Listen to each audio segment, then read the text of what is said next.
The lives of a local family have recently been turned upside down. 19-month-old Gunnar Davis is in the hospital with his parents by his side as he fights a rare case of bacterial meningitis. New this morning, the experience has Gunnar's mom encouraging all parents to go with their gut. Becky Farr joins us live with this story. Hi, Becky. Good morning, Tim and Alicia. Last weekend, Gunnar Davis was treating her son for a cold and a low fever, but his symptoms quickly took a turn for the worse. I spoke with Gina on FaceTime to learn more about her son's current condition. Just days ago, Gunnar Davis had what seemed like a cold and a little bit of a cough, but then his mom noticed he wouldn't eat or drink. His fever spiked from 99 to 104 before Tylenol could help. He had spots on his skin and he had a seizure. And that's when I knew, okay, something's seriously wrong.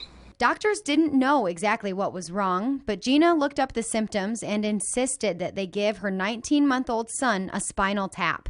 Her mother's intuition led to a diagnosis of bacterial meningitis, which is just what she thought, and it was just in time.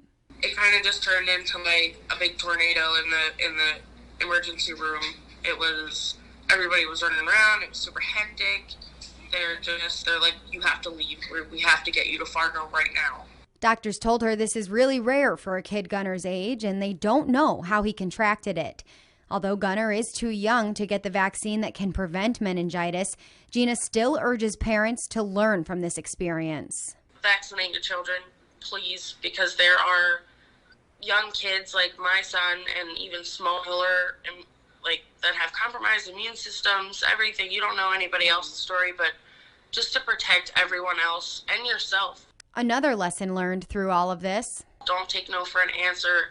Don't let anybody feel like you're crazy for being a mom and looking out for your child's well-being. Even if they say, oh, there's nothing wrong, and you feel like there's something wrong, stick with your gut.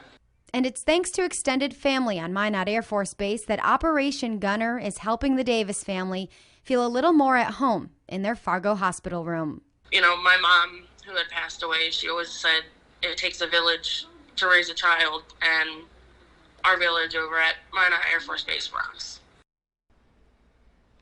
Now, Gunnar did not attend daycare or any youth programs, so it's really a guessing game when it comes to figuring out how on earth he ended up with meningitis, which, by the way, is an infection of the outer layer of the brain and spinal cord.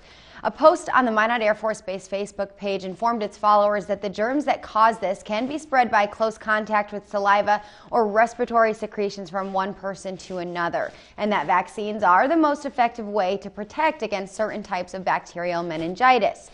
Tim and Alicia, Gunnar was moved out of the ICU on Wednesday, but is expected to spend the coming days and possibly weeks in the hospital. He's still at risk of severe, life-threatening seizures. Oh, well, we hope he is out of the woods soon. We're thinking of him, and thank goodness for his mother and her intuition. Yeah, fully agree. Thank you so much, Thanks, Becky. Becky.